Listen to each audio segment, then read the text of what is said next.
This is video number 10 on the church in Acts chapter 2, and in this message we're looking at verse 46. Every day they continue to meet in the temple courts, and in particular we're focusing on those first two opening words of the verse, every day.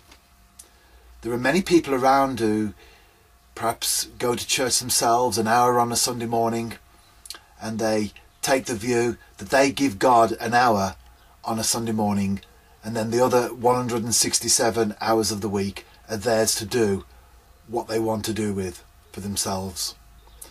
But the reality is that when we look at the Christian life, that it's not just about an hour on a Sunday morning. It's actually about a lifestyle.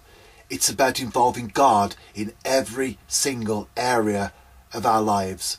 We don't just go to church, give that to God, and then go away and please ourselves. If our faith is real, then God is very real to us right throughout the week. Whatever we do, He's at the centre of it. But what can we draw from those words, every day?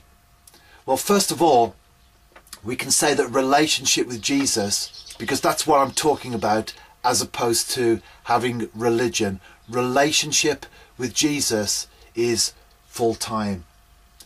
We often hear the words used, part-time workers, where people perhaps have two jobs. They'll do one job for some of the week and the other for the rest of the time. And it means that they are actually dividing their time between two places of employment. Now, as far as work concerns, that's okay, not a problem. But when it comes to God and our relationship with Jesus, it's meant to be full time. We don't give God this part of the week and then go away and do what we want to do the rest of it. We don't need a break from God. People talk about holidays, vacations, and they say we're going away because we need a break. It's nice to get away from the things that we do day after day, week after week. It's nice to get away, take time out, have a break. But as far as God's concerned, we don't need a break.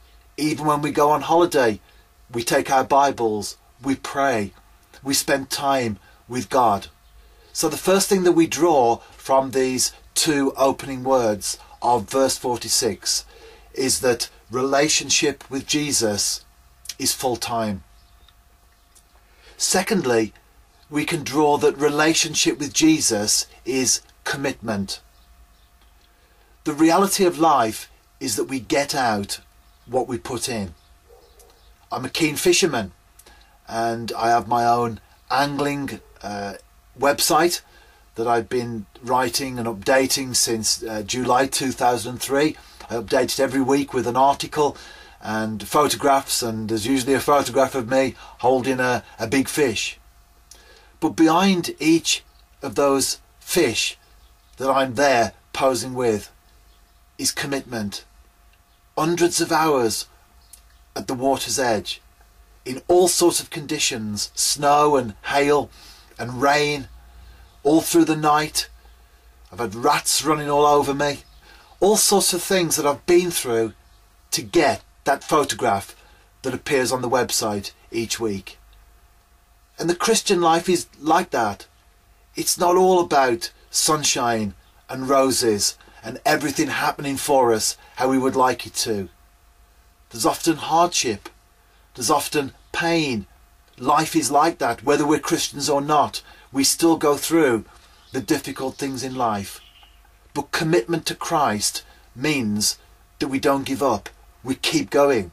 We win that prize because we're committed to Him. So relationship with Jesus is full time. But secondly, it's also about commitment as well.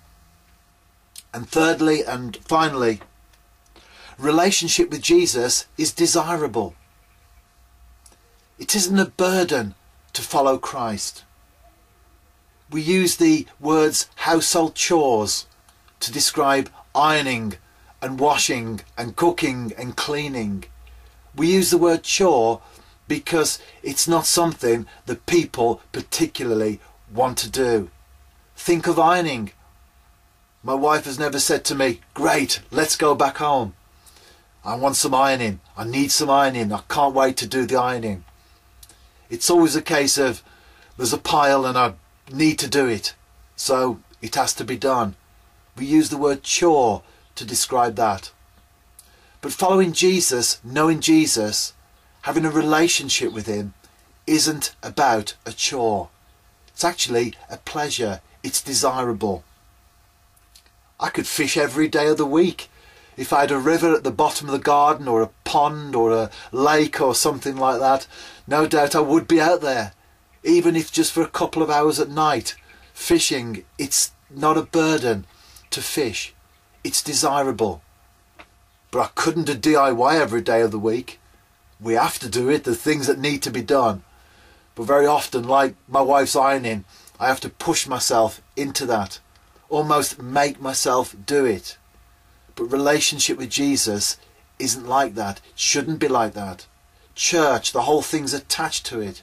It's a desire that we want to follow him. We want to be around our fellow believers. We want to be in the place where God has put us. Knowing Jesus generates passion. That's why we get excited about our Christian faith.